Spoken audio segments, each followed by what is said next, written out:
know how God feels about children. Hopefully it's kind of shifted our minds a little bit to think of our children as in a bit of a different way. Okay? Our children are spiritual beings. And the more we can concentrate on that, the more we can focus on the fact that they are spiritual beings, to me, the more chance we have of keeping our children, bringing them to adulthood, where they are serving the Lord and living a good life. Okay? But right now we're going to talk about the different styles of parenting. So there's 4 different styles. As we go through these, don't discount any style. You know, what we found in our life, that when we looked at this, we realized that at certain times of our parenthood, maybe all 4 came into play. But definitely in your general parenting of your children, there's a dominant style that just continually plays through. So it's important, you know, something that you never discuss. You know, when you meet the love of your life and you're all starry-eyed and you're going for marriage counseling and that kind of thing, you don't often talk about what kind of style of parenting are we going to actually do. Maybe you'll have a little bit of an argument over who's going to, you know, which church we're going to attend, or are we going to have our children baptized, or are we going to, you know, those kinds of things. But we never really talk about a parenting style. And so as we go through these, hopefully you'll be able to identify with one of these and maybe begin to pick up on some of the other styles which might be beneficial to you as a parent. So many times our parenting really is just a product of the way we were brought up. I don't know if you've ever heard anybody say, "Oh, I'll never bring up my kids the way my parents brought me up." You know, my parents were so strict, I'll never be like that with my kids. Or the other way around. You know, I was allowed to do anything. Mine knew what I got up to.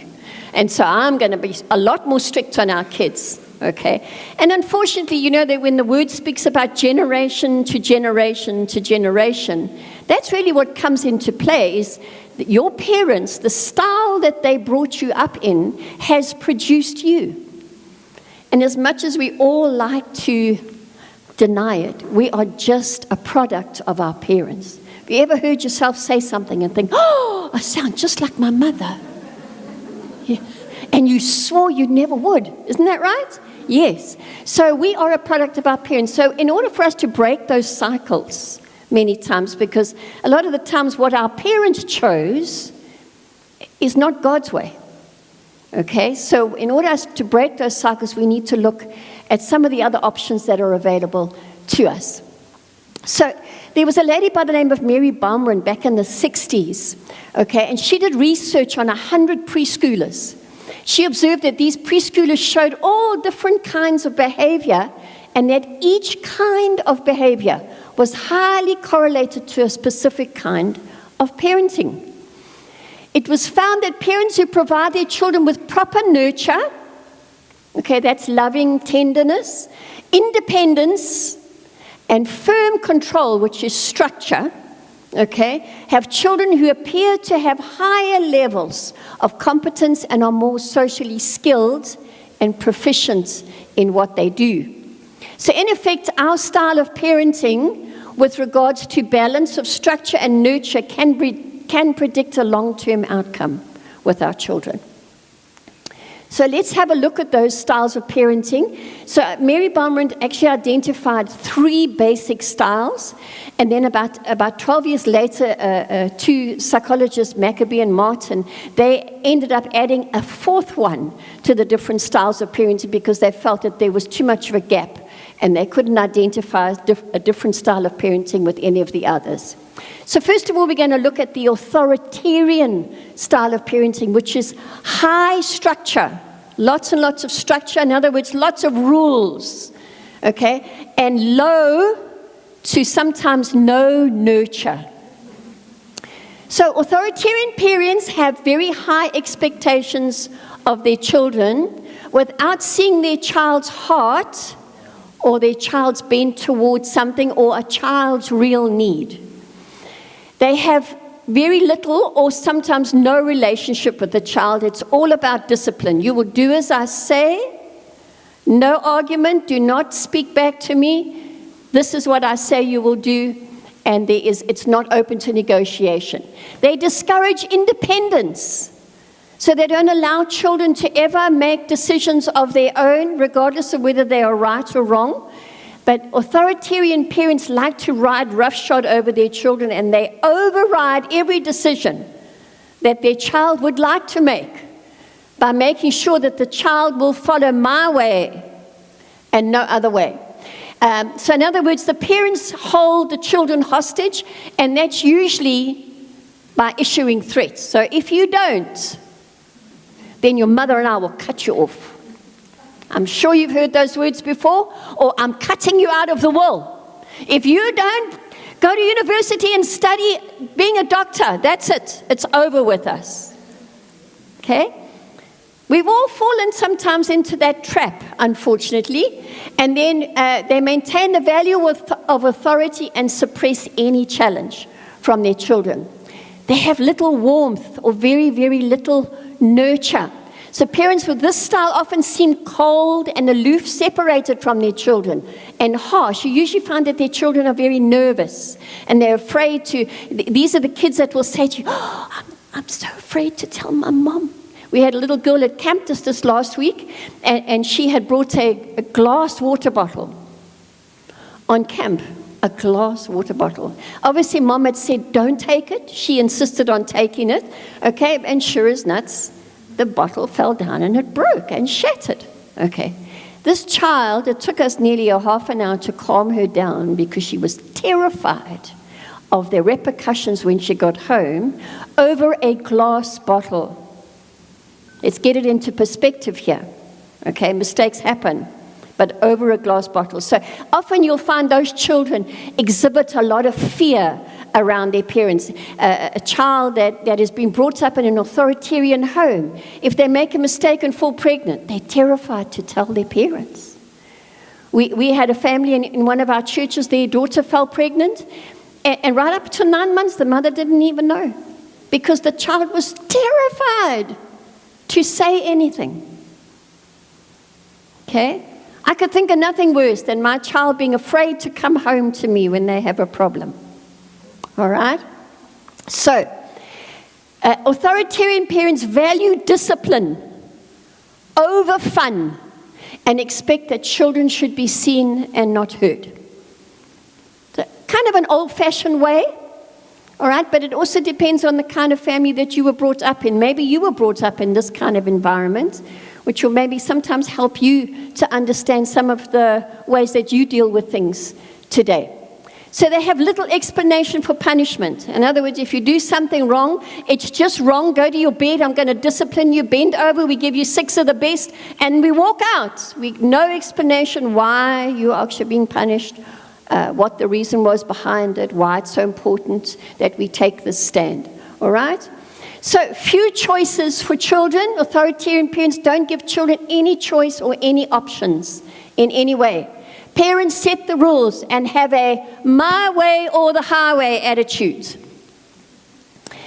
Authoritarian parents expect their children to simply know better. You should have known better. Have you ever said that to your children? Never explained why we shouldn't do those things, but you should have known better. I don't know why we expect many times our children to know everything and to be the adult in that little brain or that little body and just know that they shouldn't run across the road to the other side when their friend is over there. All right? We never explain these things to children, and we always hold them accountable for things that they should have known. All right? So let's go on to the next one. The authoritarian parents are very mistrusting. So even if their child does tell them the truth, the authoritarian parent will come across at them to say, "No, are you really telling me the truth? Are you sure? Have you told me everything?" Okay? So they don't give their children much freedom to demonstrate that they can display good behavior on their own, rather than letting their kids make decisions on their own and face the natural consequences for these choices. Authoritarian parents hover over their kids in order to ensure that they don't make mistakes. Many times that comes from a belief that our children, we have ownership of our children, and that if a child makes a mistake, it's a reflection on me towards the outside world. Okay, that is incorrect. Your children do not belong to you. Your children belong to the Lord. And you have been placed there as a steward over your children, okay, to help them negotiate life and to bring them to a place of independence. So authoritarian parents don't believe in gray areas. Nothing gray. Situations are viewed as black and white. Little to no room for compromise. Kids don't get a say or a vote when it comes to setting rules or making decisions. And then authoritarian parents will use shame as a disciplinary procedure. They can be highly critical and use shame to force children into following rules. Phrases like, "Why do you always do that?" Or, "How many times do I have to tell you?" I'm sure you're hearing yourself at the moment. I know I did. "Why can't you just do anything right?" Rather than looking for ways to build their children's self-esteem, these parents often believe that shaming will motivate their children to do better.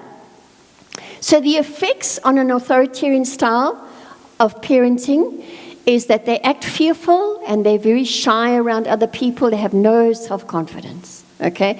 They associate obedience and success with love. Now, you can even take that sometimes as an adult, into your marriages and things like that. So unless I'm obeying everything that they say I should do, then they won't love me. All right? They conform easily, yet also experience depression and anxiety. They display more aggressive behavior towards others. Usually, children that are bullies at school come from an authoritarian type home. And they have difficulty in social situations due to lack of social competence because they've never been given the opportunity. They have a low self-esteem. They have more negative symptoms such as hyperactivity. And they struggle with self-control because they're really able to make choices. Because authoritarian parents expect absolute obedience without negotiation, children raised with this style are typically very good at following the rules. However, they may lack self-discipline. That unless a rule is there, that's why often children that grow up in authoritarian types of homes, when they go off to university, that first year at university is just a disaster. They go absolutely wild. Okay, they stay up till all hours of the night. They drink themselves into oblivion. They party so hard they can't remember what they've done. Why? Because they've never been given the opportunity at home, in their homes, okay, to negotiate different things and to make choices and experience consequences. Their parents have ridden roughshod over them all their lives and have never equipped them for adulthood. So research shows that outcomes are poor for children who come from authoritarian homes. Once children escape the thumb of heavy-handedness, they act out in unseeming ways. They're more likely to engage in drugs and have lower grades, and they are more concerned about getting caught than doing what is right for their own sake. And they're more likely to be rebellious and promiscuous, frequent breakdown of parent-child relationship. And the more rigid the parent becomes, the lower the chances the child will do what the parent wants. So sadly, this style of parenting is seen more in churches than anywhere else. So churches love to teach about spare not the rod. Unfortunately, the rod, I don't know if I've ever seen a shepherd take his rod and beat a sheep. Have you? That's not the way a rod is used as a shepherd. The rod is used to just tap him on the side. Whoa, you're going a bit off there. Let's get you back on the straight and narrow. If you're about to jump over a cliff, I'll take that hook and I'll pull you back into the right place. But I never lift the rod to beat you into oblivion in order for you to obey my rules. Then we have a permissive kind of parenting, which is high nurture. Okay, lots and lots of good feelings, feel goods, but very, very low in structure. So characteristics of a permissive parent is they're usually very nurturing and loving towards their kids. And they ask their children's opinions on every single major decision. Okay? They emphasize their children's freedom rather than their responsibility. Oh, no, my kids are not going to have rules. They need to do what, they need to grow up and enjoy. They need to be free.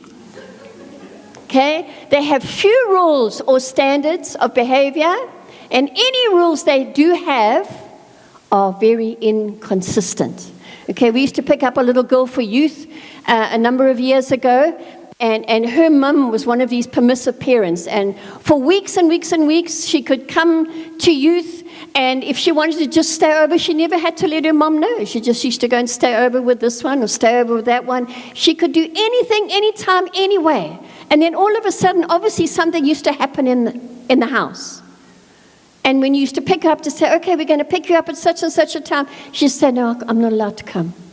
So what do you mean you're not allowed to come? This permissive mother? And you're not allowed? No, we had a bit of an upset, and so now the rules are, until 10 minutes before it was time to be collected, and then she used to say, no, I'm allowed to come now.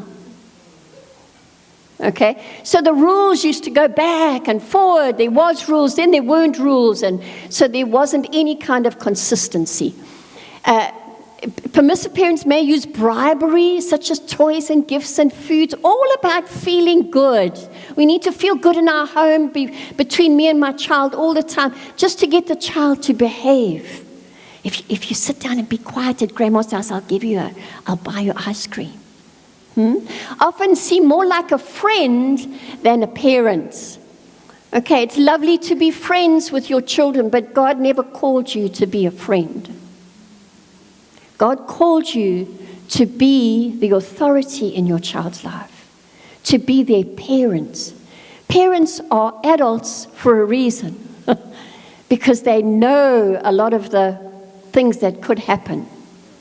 So you can have a form of friendship with your children, but you are not their best friend. Amen?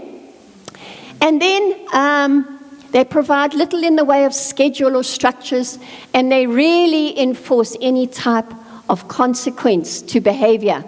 The effects of a permissive parent, researchers found that overly relaxed approach to parenting exhibited by permissive parents can lead to a number of very negative outcomes. Children raised by permissive parents tend to lack self-discipline. They possess poor social skills. They may be self-involved because life has always been about them. They've never had to pay a consequence for anything that they've chosen to do. They are demanding and they feel insecure due to the lack of boundaries and guidance that they have had during the growing up years. So researchers also suggested that kids raised by permissive parents display low achievement in many of those areas. And because their parents have had little or no expectation of them, oh shame, leave the child. No, they don't need to study, just leave the child, all right?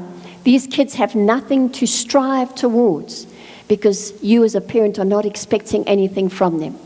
Studies have linked permissive parenting to low academic achievement. They make poor decisions, and they have very, very few problem-solving skills or decision-making skills. They may be more prone to delinquency and substance abuse, all right? And then they also are more prone to aggression and less emotional understanding because they do not learn to deal with those emotions effectively, particularly in situations where they do not get what they want. Children with a permissive parent may struggle when faced with stressful or emotional difficult situations. To be honest with you, I think a lot of the anxiety that shows up in our world today, because there's an enormous amount of people that have anxiety. And I think that came from us as parents, we were the love children, of the 60s and all that kind of, and it was all about freedom. Freedom, freedom, freedom. Okay, and a lot of our children didn't have any kind of boundaries because we wanted our kids to grow up, discover yourself.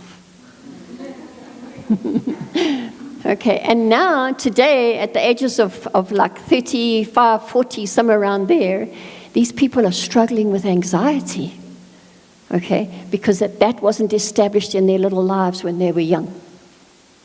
So they're unable to manage time or their habits, okay, because of their lack of structure.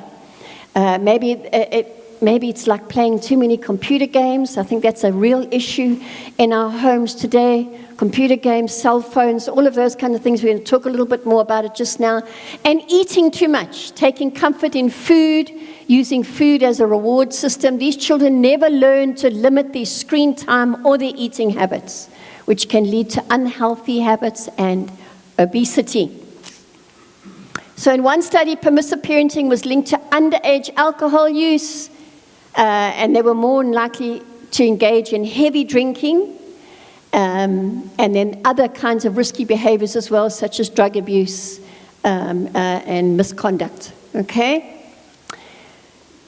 Children raised in this style tend to grow up without a strong sense of self-discipline. They're more unruly at school due to lack of boundaries. If you have lack of boundaries in the home, it's going to create problems in the school. And maybe less academically motivated than many of their peers. And since these parents have few requirements for mature behavior, children may lack skills in social settings. While they may be good at interpersonal communication, they lack important skills such as sharing, because they are given anything and everything they want. The child is the only thing that counts in the home. So everything revolves around the child, and the child is given whatever, whenever, however they want. That is a permissive parent. So the outcome is poor for these children raised in this style, okay? Then we're going to go on to what we call a neglectful parenting style. This is something that Neville and I and Rose have seen a lot of in the camps that we run. We run camps for physically, sexually, and emotionally abused children. And most of the children that come on our camps come from this kind of home. So parents that are neglectful try to minimize their time and effort that they must devote to interacting with their child. They know little about the child's activities and rarely sit down and have a chat with their child. They're disinterested. Really, if ever, consider the child when making decisions, and are very, very parent-centered. It's all about the parents, the child, the children, or the child just needs to tag along. If we want to go out and we want to go for drinks at the bar, or we want to go and party at our friends, or the children just need to come on. It doesn't matter that they've got school tomorrow. We will do what we want to do because we are the parents and our lives count the most. So they act emotionally distant from their children. If the children cry, if the children are nervous or fractious, you don't see any kind of engagement from these parents.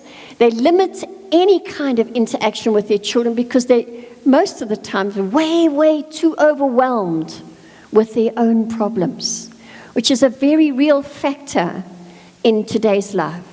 Many of us are juggling many, many different balls, and something has to give.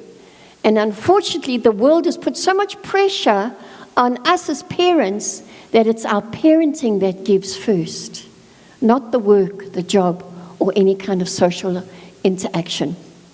So for these children that are neglected, they provide little or no supervision at all. They have no idea where their children are, what time they're coming home. If their children was knocked over on a road, they wouldn't have even known that they were there.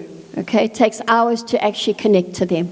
They set few or no expectations or any kind of demand for any kind of behavior from them. It's almost like the child is not there in their home. Show little warmth, love, and affection, and they skip school events and parent-teacher conferences. Never pitch up. They tell the child, yes, maybe I'll go, but they never pitch up, aren't really interested in the grades, aren't really interested in what the child is trying to achieve at school either. So the outcome for these children is very poor.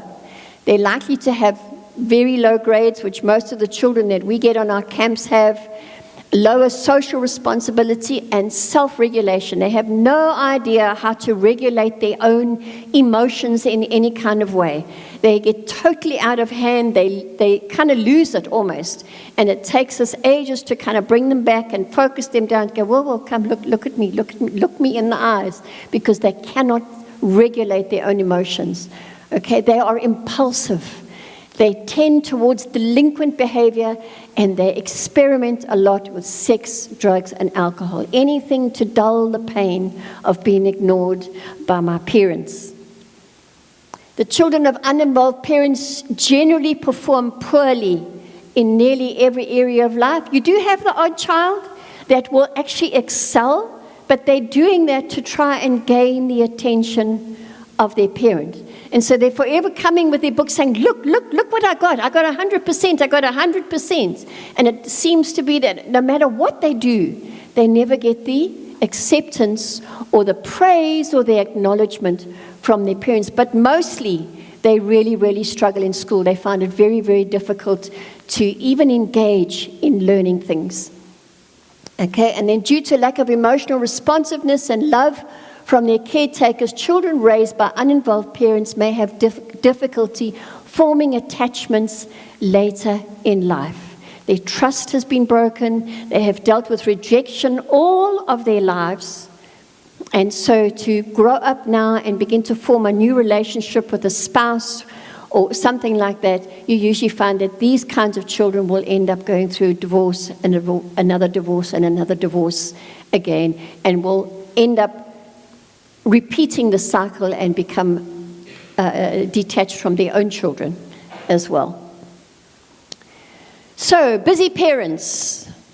Many times neglectful parenting is a result of over-busy or over-committed parents. So there's only so much that one person can cope with, right? We all know what the world places on us, and today when you're working, they're asking for a pound of flesh. You might take home a salary, but oh my goodness, the more they ask for and the more you give, the more they're going to continue to ask for. All right? So work, which is really a worldly system, work, even though God instituted it in the Bible, it needs to have its place in your home and your family. Unfortunately, we gain a lot of self-esteem from our jobs. People come along and say, oh, well done, good job. Oh, that was amazing. Do you think you could do that again? And then you go home, and all you have to do is discipline or, wash dirty feet or feed a tired child, and you never get any kind of praise. It's no wonder that work kind of wins in the self-esteem range. Isn't that right?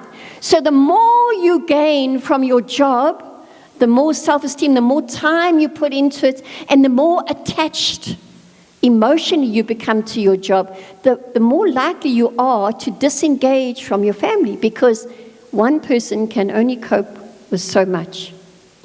The important thing is for us as parents is to create a balance. There comes a time in your work where you have to say, that far and no further. My family are important to me. God holds me responsible for my family. When I get to heaven one day, He's not going to accept the excuse, yes, but my boss. He's not going to eat nothing. He's not even going to accept the excuse of, well, but I was the CEO and I had such a big responsibility. Or I ran this massive ministry. There was so much going on. It's like, sorry. I'm going to, especially fathers, we're going to speak to the fathers right now. Fathers, the first question out of his mouth is, what did you do for your children as a father? And work as the excuse, I'm afraid, it's not going to cut it. So you need to find balance in your homes. You've got to sit down with your wife and set a family value to say, this is how far we'll go as far as work goes, and this is for our children, this is for our marriage, which is extremely important, Because many times marriages are neglected because we're so busy with work and children over this side. It's like, he'll just have to wait, or she'll just have to wait. No. God wants balance from us in every area of our lives. And we find that through seeking His face and very first and foremost spending time with Him, individually and as a family. Amen. Right. All right, I think I've spoken a lot on that. So, some uninvolved parents may be relatively hands-off with their kids. Wait, I didn't go back there. Now, it doesn't mean to say that just because you are a busy parent, that you are neglectful. Okay, we're not saying that at all. We have busy lives, and there are an enormous amount of pressures. We've got a lot of different areas that we have to fill and to keep people happy, juggling the balls. So being a busy parent is not bad, but the time that you have away from your work or away from your social responsibilities or away from your ministry or whatever it is, what do you do with that time? I'm almost willing to bet you that a lot of it will be on your chair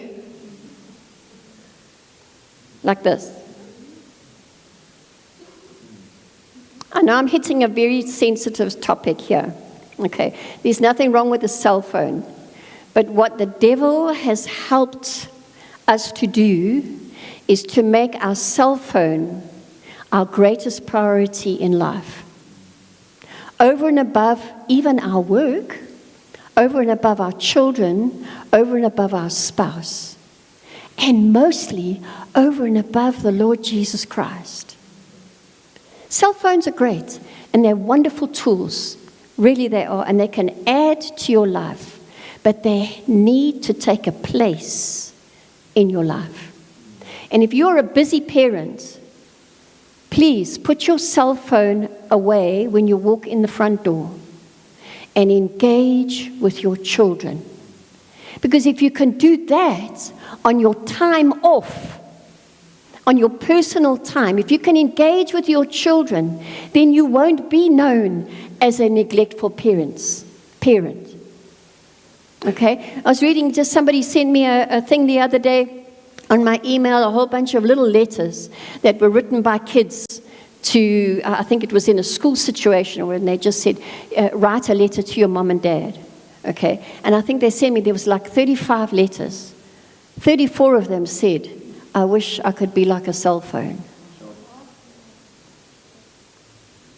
Okay, cell phones are they are stealing family lives from our children. Okay, and they're doing a lot of damage. We need to understand that. Please don't discount this.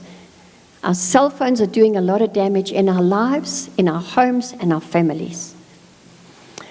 Right, so, sorry, we're hitting on some very sensitive things here, but it's very important, okay? If you really want your children to grow up knowing the Lord, loving the Lord, you have to model it yourself. And you cannot model it while you look at a cell phone or stare at a screen. Okay, so the causes many times for neglectful parenting, a number of different reasons, but it's often because parents are dealing with depression. Okay, so there's some kind of physical or emotional issue that they're dealing with. Perhaps their marriage is going through some difficult times, and so because of those things, emotionally you can't cope. And so the first thing that becomes the cutoff, the default, is, children must just get on with it. Just go play, go outside, go on, get out of my hair. Okay, I've said it. Don't act like you've never said it. It's like, okay, so it could be depression. It could be some work issues maybe that you're facing, that you're finding a little bit too difficult to overcome. There's lots of physical or lots of explanations for why you would actually become a neglectful parent. But it's not necessary. All you have to do is acknowledge what it is that is taking you away from your family. Once acknowledgement, number one, is your very, very first step towards healing. And then to seek help. You have a lovely church. There's your pastor. There's stuff online. There's psychologists that you can go to. There's all kinds of ministries that are out there that have a heart for people that are struggling.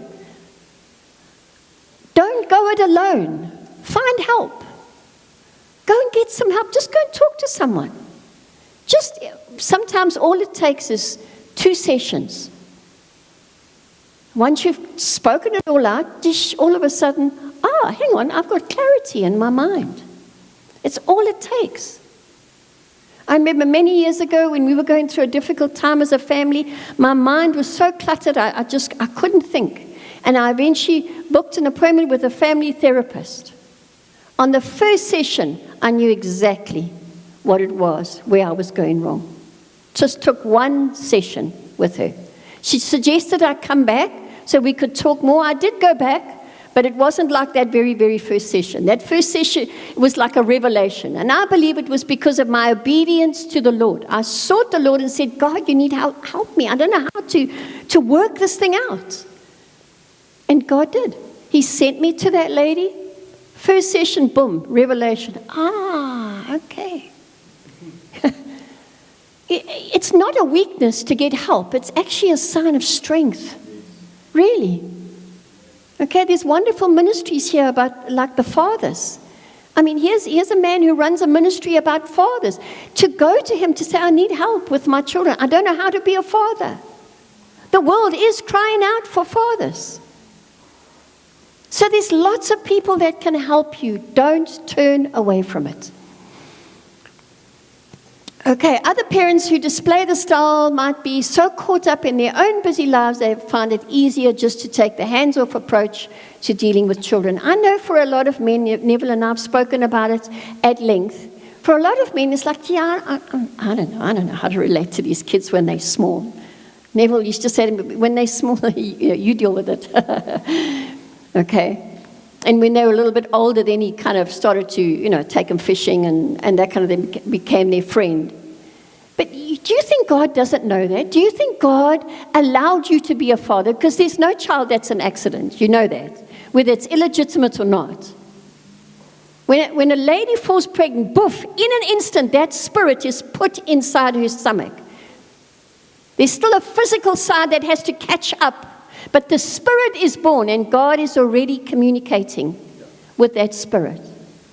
Okay? When that spirit is put in the mother's tummy, almost instantly the child has only been away from God's heart for like a second. And the longer they're away from God's heart, okay, then they don't know about what God is saying. We've been away from God's heart for 65, 66 years. To recognize God's voice, not easy. But for a tiny baby, they've only been away from the Father's heart for 9 months. Okay? He says, I knew you before you were born. I chose you. God has a relationship. You were part of Father's heart before you were placed in your mother's belly. Isn't that beautiful? And God, his ideal is to keep that communication going with you. Not for you to be put in mommy's tummy and then to start growing up for like 9 months and 12 years. And then in 12 years, we're going to put you through some kind of church, I don't know, whatever, and make you a Christian. That was never God's plan. God's plan right from the very beginning. He wants communication with you. And trust me, if you can put God first in your life and your family's life, then all these other things are going to start to slot in. The answers don't come instantly. God sometimes wants to see a little bit of perseverance. He wants to see how much you want this. He's tested my heart so many times. Like, God, when you're coming through, God, you know what I need. And I wait, and I wait, and I wait. God needs sometimes to change some things in my own heart before I'm ready to receive what I think I need. Persevere. Persevere. Amen. All right. So, I think I've done that. All right. So the outcomes linked to uninvolved parenting, children with uninvolved parents may be very anxious or stressed due to lack of family support.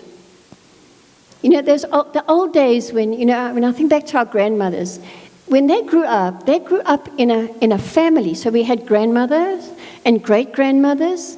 So moms were never on their own, bringing the children up on their own. And dads, most of the times, were out in the field farming. But they also had, like, his dad with him to give him good advice. And it's just in this modern world, that we've grown up to be so independent. We don't need our parents. We want to leave home and we want to, And we've actually done ourselves a disservice because now we're this little island. And it's like, what's the decision I should make? Where do I get help? I need someone to watch my kids and there's no one there because we've rejected all of those things. Okay, children become emotionally withdrawn. They fear becoming dependent on other people. They have a risk of substance abuse. They have to learn to provide for themselves, and they exhibit more delinquency during adolescence.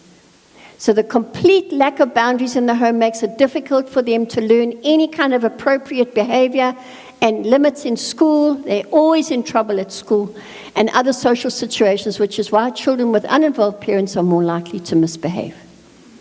All right, I'm going to skip over that. So we're going to go now to the last parenting style, which they call the authoritative parenting style. So the first one was the authoritarian. So that was the hard line. That was the guy, my way or the highway. But now we're going to something called an authoritative parenting style, which is high in structure and high in nurture. That means moms and dads, lots of time. Lots of purposeful parenting. So in the past, child development experts influenced by Baumann's work generally identified the authoritative parenting style as the best approach to parenting.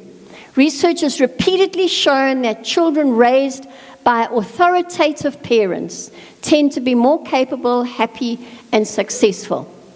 According to Baumann, children of authoritative parents are self-confident about their abilities to learn new things. They develop good social skills. They have good emotional control and regulation, and they tend to have happier dispositions. Isn't that the desire of all of us as parents? It's like, that's what I want my kid to be. That's exactly what I want my kid to be. So, authoritative parents build responsive, loving relationships with their children. Please note the word responsive, okay? In other words, the children are given an opportunity to respond. They set clear and very appropriate limits, and they encourage independence, but they also place limits. I'll give you an example. I had an amazing dad when I grew up. He was one of those guys that loved to talk about things. He loves to discuss things. So even at the age of 7 or 8, I used to go to him and say, Dad, can I go to my friend's house for the afternoon? And it would never just be a yes or no. It's like, Dad, come sit. And I had to sit and we had to talk about it. And he'd say, okay, if you go to Michelle's house, what are the advantages that you're going to get? So then we had to go through, we're going to have fun. She's my best friend. We're going to spend time together. etc., etc. Now, what are the disadvantages if you go? Well, there aren't any, Dad. There aren't. No. Hang on. There's always disadvantages to every situation. Will you have done your homework? No. There's a disadvantage. Will you... what about if you exclude other people from your friendship? Is that a disadvantage? Well, no, Dad. Yes, it is. Because remember to have a wide circle of friends like we've spoken about before. All right? So we had to go down like this whole thing. But he never made the decision for me. He used to say, okay, now we've looked at all the good things and all the bad things. What's the decision going to be? Okay? And in the beginning, as a small kid, it was hard to make that decision because I wanted to please him. And I think I kind of knew which way he was leaning. He wanted me to stay at home and do my homework. All right? But sometimes I used to go against him. And you know what? Sometimes I would experience a consequence. I'd go to Michelle's house and we'd have a fight. And I'd come home in tears. And I'd look at him and he'd say, I'm not going to say I told you so, because I didn't. But you know, it helped me in my growing up years to really begin to think about every situation where I needed to make a decision. I never had someone riding roughshod over me saying, you will, you won't. All right? I was able to begin to weigh up things and think clearly about it instead of just thinking about the good part of it. Because many times when we make decisions like, oh, I've been offered a new job. Yes, it's got more money and I'm going to be able to buy a bigger car and we're going to move to Durban by the sea. And then you've never thought about maybe some of the consequences. So now my children are going to have to change schools, which can be very hard on them. We're going to not have an extended family who's going to be able to look after our children when we want to go out for dinner. You know, those kinds of things. It's so easy to look at the good things in every decision. And that's the way we need to bring up our children, to say in every situation in life, there's good side, but there could also be some consequences. Not always so, but there could. At least if you know what the consequences are, you'll be ready and prepared for it. They did research some years ago with teenagers, and they found that if you could get a teenager to make a decision about a very important aspect of their life, before they face that situation, the chances is that they would stay with a good decision. So in other words, let's say, alcohol. Are you going to drink alcohol? So you sit down as a parent, we're going to talk about the whole alcohol issue. Why it's good, why it's bad, why you shouldn't, why you should, all of those things. Now, you make a decision now. When your friends, let's role play now, we're going to role play. Invaluable for parents, role playing. Now your friends are all together and your friend gets to his suitcase and he pulls out the bottle of hooch. And out comes the glass. What you gonna do? Okay, so many times if we leave that kind of decision for our children till they're in the heat of the moment, oh, it's so easy to crumble, so easy to fall. But if you have discussed the consequences and the decisions of that ahead of time, and they have decided, no, that's not something that I want for my life. I don't want to become an alcoholic. I don't want to lose my mind. It's so much easier for them to say, oh, no, pause. Here, you have some. Okay? It's the same as the whole sex issue as well. What are the consequences of sex? You know, outside of marriage. Discuss it with your children. I don't know why we think it's taboo in our homes. God made it. It's not a bad thing. Yet we send our children out into the world as teenagers and we just expect them to know that they're going to have all these feelings in their body. No, you must tell them and discuss it with them. What do you do when you're in that kind of situation? Why would you have those feelings in your body? Because you've taken the wrong steps to get yourself into an alone place with the person. All right? So all of those issues need to be discussed at length with your children. All right. So to be an authoritative parent balances a lot of structure, lots of playful nurturing. The word there, playful. If you can say yes to your children way more than you say no, you're going to build a bank of trust with them. Many times when you say no, have you ever sat there and thought, I remember the one day I said to my daughter, no, you're not going, that's it. And then the Lord prompted me and said, why can't you go? And I couldn't give him an answer. It's because I got used to saying no, which created a little bit of enmity between her and me, because I was always saying no. If I can give a yes more times than a no, or show them that I'm prepared to compromise so that they can actually do something that they really want to do, then when I do say no, that no is going to hold way more weight. All right, so teaches life's values with plain and simple language, gentle eye contact, and lots of praise. Parents, authoritative parents, both model and teach respect. And it's not respect to other people, it's respect between one and another. If your child needs to say something, are you going to give them the respect to say, yes, I'm listening, share with me what you need to say? So often we are just like, that's it, I've said no, no voice. And then we wonder why they rebel against us, okay? They need to be fully present in the moment. So here, this is the whole cell phone thing and the TV thing and the being distracted, and your child's trying to talk to you about something at school and I'm busy cooking. Put the stuff down. Dinner will only be 5 minutes late. Turn and look them in the eyes and listen to what they have to say. Most times it's because you're busy trying to do things. That's the thing that creates the aggro. And you don't fully hear them because you are not fully present. And then to find teachable moments in everything, just the way my dad did. Okay, authoritative parents administer fair and consistent discipline. There's the key, consistency.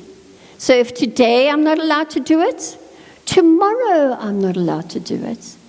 Not the next day, oh, mom's tired. Okay, we can do it today because mom's tired. And then the next day, no, I'm not allowed to do it again. All that teaches your children is that they actually can't trust your word, and you teach them inconsistency. All right? Allow your child to express their opinion, share their heart with you. Encourage your child to discuss options, express warmth and nurture, not just be all about discipline. Foster independence and reasoning. Listen to your children. I'm going to say that again. Listen to your children. Many times your children want to talk to you, but you're not there for them. Places limits and consequences and expectations on your children's behavior. But the children need to know about those things way ahead of time. Not only when they do something wrong. It's like, we don't do that in our family. It's like, well, how did I know? You didn't tell me. So while expectations of authoritative parents are high, these kinds of parents also tend to be flexible. If there are extenuating circumstances, authoritative parents will adjust their response accordingly. They also are able to adjust their approach depending on the situation, their child's needs, and other factors that may be present. Discipline then takes into account all variables, including the child's behavior, the situation, and so on. So these characteristics can be contrasted with the authoritarian parenting style, which is characterized by exceedingly high expectations. So we're going to give you an example here. So imagine a situation where two young boys go into the grocery store and they steal a bag of sweeties, okay? And they're caught. Now, how each parent deals with this situation will describe to you the difference between the two. So the authoritative parent, when the boy with the authoritative parents finally arrives home, he receives a fair punishment that fits the nature of the transgression. An example of how an authoritative parent might look at this: well, he's grounded for 2 weeks, must return the sweeties or pay for them because he's eaten them, and apologize to the store owner. Okay, that's a hard thing for a young kid to do. His parents talk to him about why stealing is wrong And he leads them to ask the Lord for forgiveness, because its point is just pointing out an error in behavior. We also need to know that when our children sin, it's a sin against God as well. And we need God's forgiveness before you even receive my forgiveness. All right? And his parents are supportive, and they encourage him not to engage in such behavior again. The authoritarian parent. So his consequences look quite different.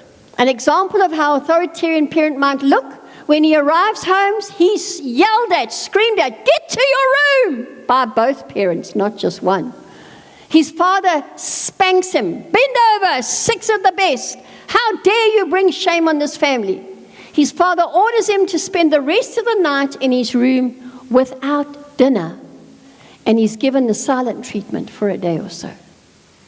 The child knows exactly that he's done wrong, but unfortunately he has no reasoning. He has never been taught in a teachable moment about why that behavior was wrong. All right? So he knows he shouldn't really do it again, but he'll do it when his parents aren't looking. Okay? But the child... It's time. It's spending time with the child. Some children demand more time from you. Others will demand less. That's the way they are made. Very good friends of ours, they came in on our last camp, and they brought their 2 children. The one, man, he's in your face. All the time. In the face all the time. And we said to him, "Good luck. Goodbye, I'm glad you're going." But you've got to understand, God made the child like that. And that's it. You don't want to destroy the character so that they cannot be relevant to what God wants them to do. That child will go not only into hell, but go through it and put the fire out. That's the type of child. The other one, that child just smiles at you and you just melt. He's the cutest boy out. Just want hugs. Yeah. But it's the same sort of thing. You've just got to understand that your children are going to be very, very different. And you've got to get help from him. You know, this is all nice. This is all nice. It's just to get where your mind should be. But man, he's the one you got to go to. So, other questions? Yes. Yes. All of them except for the last one today.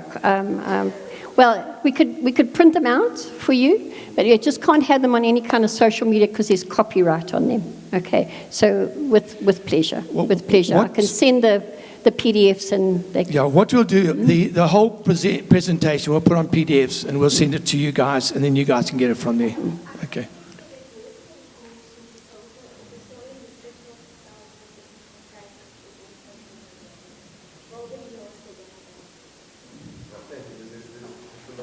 Sure, with pleasure. Yeah. With pleasure. Any other questions? We all okay? Again, it comes down to, Gail spoke about the tennis. That was me. Sadly, yes. Yeah. But then, on my side, I wasn't saved at that time. I was praying him in so badly. But I can still remember when I walked through the front door, just having a wonderful game of tennis. We were here in Rustenburg. And as I walked through, did you notice Gail's eyes when she was talking to the men? Fire. Fire. I turned around and I said, no, not quite. But look, I learned a lesson. But that's because of my mindset as a man in the society I was brought up in. But it's a woman's job. I didn't know that the words, and we'll go on in the next session with the godly men. So guys, please don't shoot me. All right, so we finish with that. Yes, so we're actually way over. Yeah. So we need to end it up, and then we have a 10-minute break, and then we'll come back for because you still got another 3 sessions we've got to finish by 1 or 2. At 11.